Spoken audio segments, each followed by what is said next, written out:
Now, Israel's long struggled to keep its borders watertight, even though it's been at the expense of letting Palestinians have access to basic human necessities. Well, now it's got a new worry. The Egypt-Gaza border is about to be thrown wide open after a decision by Cairo. As Paula Sleer reports, a humanitarian lifeline for Arabs is a real headache for Tel Aviv. This is Egypt's border with Gaza, a place where for years the gates were shut more often than opened. Only the most extreme humanitarian cases were let through, which meant no more than 300 people a day. But Rawda Hamada was not one of them. Last year, she died from cancer of the stomach. She had tried desperately for months to leave Gaza for chemotherapy treatment abroad, but was never able to get the permission she needed to leave. I went to the hospital here and they gave me some liniment, but the pain didn't end. The borders are closed. This is the reason why I suffer.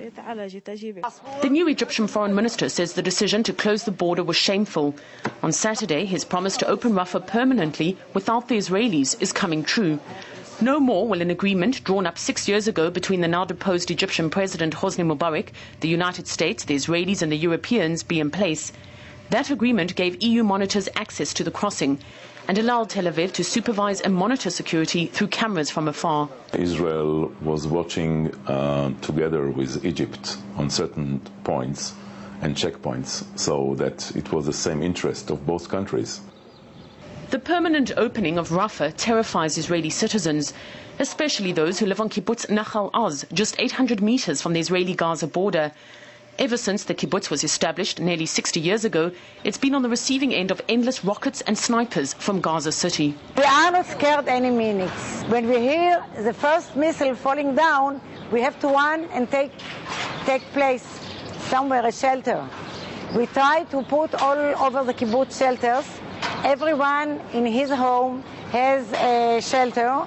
Just last month, a 16-year-old boy was killed when a Qassam rocket hit the school bus he was traveling home in.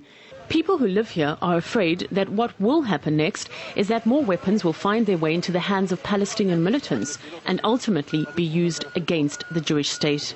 I'm sure that if the border will be open freely, a lot of ammunition will come to Gaza, and the Hamas is now already loaded with ammunition, and they will have much more. The implications of which are becoming clearer by the day. I'm standing some 85 kilometers away from Gaza, but already a Grad missile fired from there has hit the outskirts of the city.